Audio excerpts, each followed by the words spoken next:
Hi there. Welcome to Tech Talk Weekly. I'm Bob from Creation Station. This is our weekly show where we find three or four interesting tech stories for you in the news, get you all caught up on the week, send you on your way in about 15, 20 minutes. Creation Station at Broward.org comes right to me if you have any stories that you'd like to share and want us to follow up on for you. Today, my guest is Cecilia from West Regional. How are you doing, Cecilia? I'm good. Thank you, Bob. How are you? Life is great. How are things out there at West Regional right now? They're great. We're working very hard with our customers. We're always busy, always doing things, story times, Yeah, computer classes. you guys are one of the definitely busier places out there. Yes, And definitely the top three. yeah, we were just out there this morning for Bookfest, doing the prep work because Bookfest, the big festival to kick off summer learning is coming up, and That's we're going to right. be doing that out there at West Regional. Pay Yeah, attention. that's right. We'll be hyping that in a couple of weeks. I'm pretty sure here. It'll be Yes. a fun one. We got some interesting stories, and you brought a fun one here, a really interesting one to get us started with. So, this is a story about hacking and not, and tricking people and pretending to be other people. It's really interesting. So, if you might have seen this, a couple of different news agencies have carried a similar story because Bloomberg is one of the ones that put it out, but because Bloomberg's behind a paywall, we're going to give you a free one here. And it turns out that in mid 2021, a couple of very large companies, Apple and Meta, to get started, Meta, remember, is the parent company for Facebook, gave away user information to fake police officers. Yep. Do you think you'd tell me, Cecilia, what happens if somebody comes to the library and asks for information? One of the first things we do is we verify the person that we're talking Yeah, for is in fact the exactly. person who they're saying that they are. So we don't give information willy-nilly, we verify. Yeah, I mean, it's a crazy thing. Now, to be fair, this is not, and I saw this in one or two stories where it's teenagers able to hack Apple and get private information, and it's like, no, it's not really just teenagers doing that. Somebody had to hack into the police databases Mhm. first, get information, they handed that to other people, and then those other people were using the social engineering to go in and do. What do you think about this? How do you think they should have been protecting themselves better? Definitely verifying to make sure that they are dealing with who they think they're dealing is one way.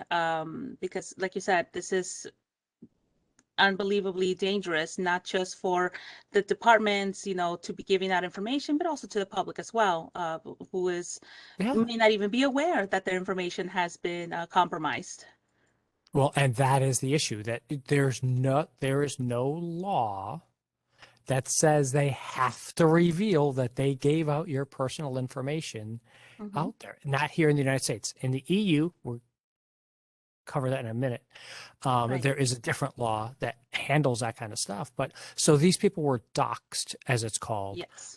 which means someone got their real name, their real address, their real phone number, so that they could release that out to the public for whatever reason. Right. Now, this Now, was done by teens. Tell me, Cecilia. no, I was going to say, well, according to the Merriam-Webster dictionary, to dox is to publicly identify or to publish private information about someone. And it could be, in this case, in order to get other information, but it can also be used as a form of punishment or revenge. Yeah, and that's what a lot of this seems to have gone along that way was teens getting access to fake police reports that they could then just copy infinitely because it's the internet. You can just copy stuff as much as you want and sending those into Apple and Meta. Discord was another one that was hacked. Well, it's not a hack. It's they sent in information and the company didn't bother to check who was asking. They Right. just responded to the email. And I'm like, Yep. And they really? and they doxed they doxed a lot of information on Yeah. the unsuspecting public. Yeah. Yeah. And so that's one of the things. So when we talked about this a couple of weeks ago, as this war in Ukraine started up and things like that are happening, now. A lot more cyber attacks are going on all around the world on both sides of all sorts of stuff happening. I want to point out again, this happened in 2021, in the summer of 2021, and we're just finding out about it 8 months later. And the only reason is because some people went to complain to the police that their information was released, and that's how they found out how this all worked. So it was interesting because they targeted some very specific things. Apple, because everybody's using an iPhone trying to break into their phones. Mhm. Facebook, Discord, and Snap was the other large company that Snapchat. They're the parent company for that. But Snap didn't give any information about who was actually targeted and done. But you can see a theme there of all the social media stuff. So Mhm. be careful, folks. Do what you can to lock up your stuff. And if you're in a position to guard people's personal data, take it seriously. Absolutely. Don't let me Yeah. just call up on the phone and say, "Hey, I want this," without asking Bob who the heck I am. Right. I mean, this isn't the very first example of doxing that has No. happened. We've had other examples in the past few years. There was the online group Anonymous that released Hmm. data on allegedly hundreds of um, organizations. There was also another one that happened with Ashley Madison that was released the public Yeah, that was a couple years ago. Yeah. information. Yeah, that happened. So if you can find any way to protect your information by adjusting privacy settings or protecting your passwords, making sure that you're not reusing your usernames on some of these Yeah. applications or logins, those are great ways for you to Don't protect your don't identity. reuse your passwords. Mhm. Use two-factor authentication. Be Right? careful out there. And be careful of the information that you're providing out there to the public Yeah. because it may seem innocent, but that information can be traced, cross-tracked from one social media to another, and information gets leaked. So we want to be Yeah. very, very careful about the information that we're putting out there because once it's out there, it's public. Yep, it is. And speaking of that, the metaverse, as we've talked about here on this show several times, the metaverse is the thing as a marketing term, but in general as the immersive experience that everybody's anticipating to come out there. This is going to be another one of those things where your information is going to be there and you need to pay attention to this. This is why we talk about this. So you know now of what's happening over the next couple of years. Um, what do you think about this idea of shopping? Uh, Shopping do you do without like, having something tangible. yeah, I know. I'm used to buying digital goods in that I buy a lot of digital work. I Right. buy digital artwork, not NFTs. I buy digital art that I own a copyright to. Um, Well, I mean, the first thing that I thought yeah. of when I saw this article was, those games like Candy Crush, Hmm. games like the Farmville, where in order to pass from one level to another, you need to get either a special item if the level is too hard. That was my first thought, is you have a lot of these users that play these games and to complete the level or go further, they buy these special items that will help them.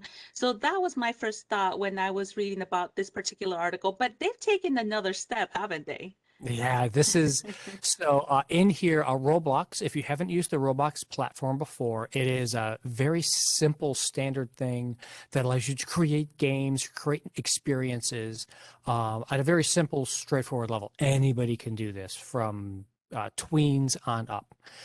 And so some of the retail outlets are creating their experiences using Roblox so that you can. One of the very first examples here is this jacket, the Alo Yoga. You could buy the physical jacket if you want to at $268 and have it shipped to your house, or you can buy the virtual one. Now, in this case, to purchase, quote unquote, the virtual one, you have to do 5 days of meditation in the app, which on its surface sounds okay. That's kind of interesting and fun. And Sounds innocent, yeah. yeah, but now think about that. This company wants you to spend 5 sessions, 5 different days, not just 5 sessions in one day, 5 separate days you have to come visit their store and perform this meditation thing before they will sell you, quote unquote, this virtual jacket that your avatar can then use as you're going around inside shopping of all the different stores and stuff like that. It's a whole new way of luring you back to the Yeah. mall and keeping you Hmm. there. Yes. I mean, it's great advertising when you think about it, because not only are you forced to go back to this location, but I'm sure you're going to be seeing other things that may pick on your interest and will make you want to buy and come back. Yeah. Mhm. And so Rec Room is another one out there that's doing that. Dyson is the people who do the hair dryers and vacuums and all that. They have their own shopping experience there where you can go in and quote unquote try out these devices. Rec Room is probably the second largest, other than Roblox, virtual world experience that you can participate in as part of the metaverse right now. And all of these things, there's a nice little picture of the yoga studio here that you can go visit in virtual thing. I mean, I, it's not me. I mean, yoga, I'm into yoga. I do yoga, but doing it in a virtual world, I'm not so positive on yet. Not until we get something, much more better with haptics and being able to really control and show what my body is doing and fully Right. react there. Well, I mean, respectfully, I think that we may not be the target audience for Oh, 100%. these Yeah. kind of things. I mean, we see, I think in the article they mentioned that there's a big portion of their users that are under 13. Now, they may Hmm. have to be, verified that they are 13 when they sign up for Roblox, but I mean, I see the kids that come into our libraries and they go on their Yeah. computers and they use Roblox. So, Yeah. and this could be their version of a taste of the adult world is they get to Hmm. spend their Roblox and buy these special items and do these tasks to get these special items. Even though they're not physically having it, it does separate them from their peers. Yeah. And here's an example here of, you're using your Robux, I think they call Yeah, them, Robux. for how many you can go buy your virtual perfume to use on your virtual characters. And I am not making fun of this at all because, Right. as you said, It's a this is just not, business, it's not our thing or right? not my thing, But it is a business. but it's a business. And Hmm. if this is what people are into, more power to them. Let them go do it. It's just like music trends, just like anything else. They're Hmm. always going to change and do. Just be careful out there. Again, make sure that stuff, make sure of who you're sharing information with, because especially if you're purchasing and buying and you're getting locked into these things, Hmm. um, you can rack up quite a bill there. Absolutely. And yeah, I was looking at the article, the Robux conversion, if anybody is Yeah, interested, 50,000 Robux equates approximately 175 US dollars. yeah. And Roblox will convert the Robux into US dollars if their accounts have a minimum of 50,000 Robux.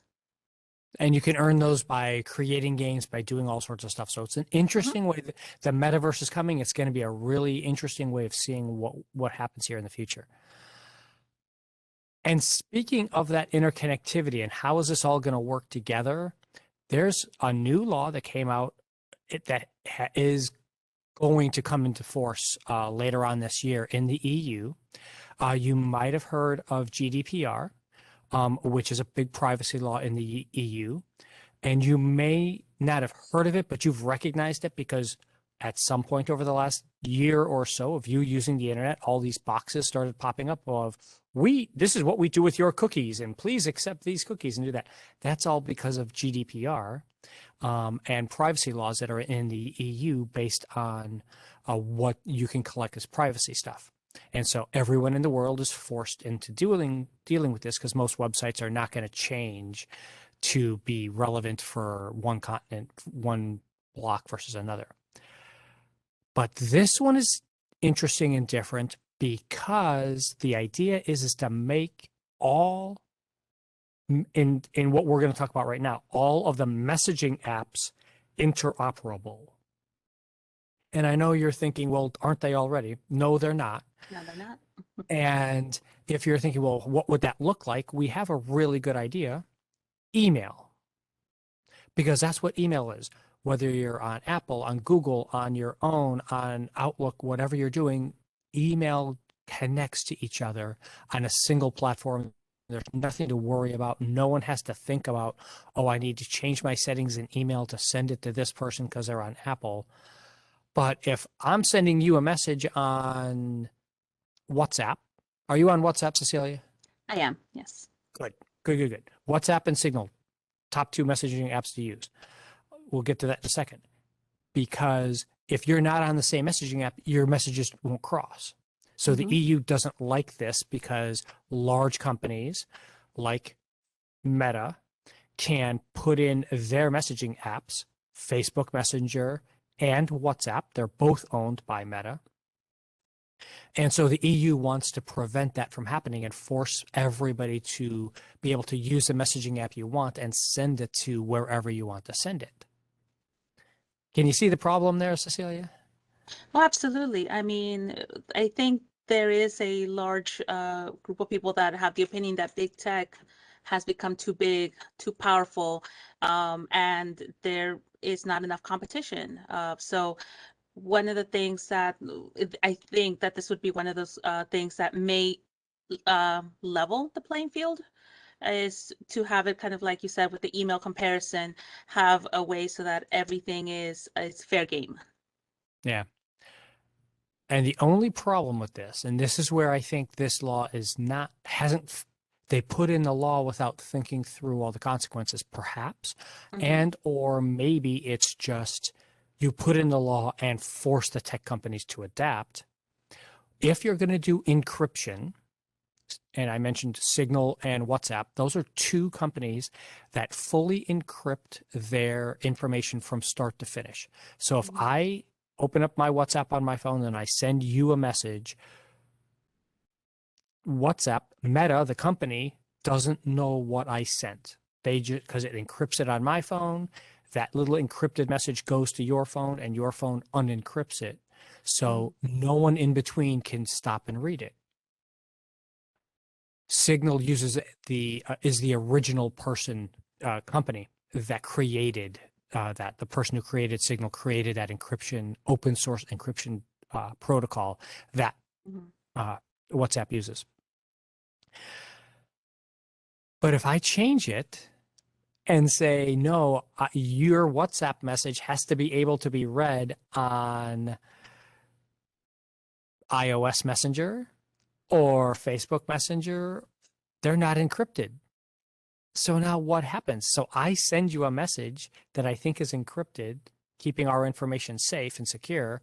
It gets to someone's servers and they unencrypt it. Now it's all open and anyone can read it and anyone can intercept it to do. So I wonder how are they going to solve either are companies going to solve it that way or are you going to I don't know. I really don't understand how. Yeah, I mean, it's interesting. They're trying to do something about this, but I don't think that they've, like you said, have fully thought of everything through. So, I mean, we'll be having to keep an eye out on this and any new developments as they arise because it's very interesting the new things that might be coming up in response to uh, these these uh, these rules that are coming up. Yeah. I mean, and there are some other very good things in this lie, highlighting a couple of them here. And as always, these links will be in the show notes for you. But like app store requirements, making sure that everybody can get into an app store. You can't lock out certain people from it. You data access on things, transparency on advertising on messaging apps, as that is a growing bigger thing. And oh, by Mhm. the way, we never mentioned WeChat, which is actually the largest messaging platform Yes, in the in world. China, right? I believe it started in Yeah. China. Yeah. Yeah. Yep. And that's going to create this really interesting problem for us because are you going to have a messaging system, an internet in China that only works in China and doesn't work outside of the world because they don't want to follow EU rules, and your Hmm. EU stuff won't work in China because they're not going to let it be interoperable. So it's going to be a really interesting thing to see where this goes. Um, yeah. And this is Yeah. thousands of dollars, a violation a day. Isn't Um, that something? Yeah, I yeah. was shocked. Yeah. And And it will increase. It can increase with multiple, yeah. yeah. Yeah. And the last example here before we have to get out of here, Apple into the previous laws about GDPR just elected to, yeah, well, rather than rewrite the software, we're just going to pay the fines, and just wrote off, $5.5 million in fines per week. Wow. Just we're Wow. just going to pay it.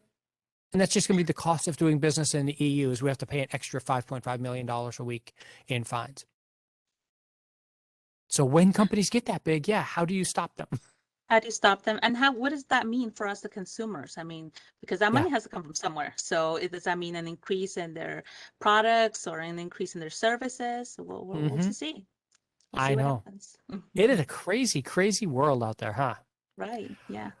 Well, thank you so much, Miss Cecilia, for being here today. We flew right through those. It is amazing how fast we can get through some of these stories. These are really deep. Right. Please come back and reread these stories, because there's some good stuff on here. We just scratched the surface on a couple of these here. Right. Well, thank you so What much else for is having going me. out I there? What's appreciate it. going on in library land out there? Well, as you mentioned earlier, we are prepping. We are getting ourselves ready for the summer learning program. We're also prepping, I believe next week is National Library Week. Hmm. So we are working on that. And I'm we're going to be there also, Wednesday, actually. I'm doing oh, an event there great. Wednesday afternoon. I'm coming out with a tech to show. I think it's augmented reality next week that we're showing off there. That sounds good. So hopefully everyone can come out and see you and see the technology. And we're also prepping ourselves because we're going to have the Tortuga Music Festival. I believe it's starting in 2 weeks. It's one of Fort Yeah, Lauderdale's biggest ones. So we're going it to be, is. I didn't know yeah. you guys were doing. You guys are going to be part of that. That's awesome. Well, Tortuga. no, we're not going to be part of that, but we are going to have to deal with the traffic. So Oh, okay, we okay, are okay. See, mentally I was like, preparing wow, how'd ourselves. you guys get part of that? Oh, And no, are you man, kidding getting the me? library as part of that would be a really fun thing. Yeah, Yeah, yeah. That's another one of those things. Like, I like the bands. I don't know that I want to go sit on the beach out there in the it's sun all day long it's a in the lot of people. crowds. I'm not quite that. I think I've moved a little bit beyond that for me. Well, Yeah. thank you so much for being here. Let's throw up our end slide here. As always, if you have your favorite librarian or library you want to see featured on the show, creationstation@broward.org comes right to us. And we'll see you next week. Thank you Sounds very good. much, everybody. Thank you.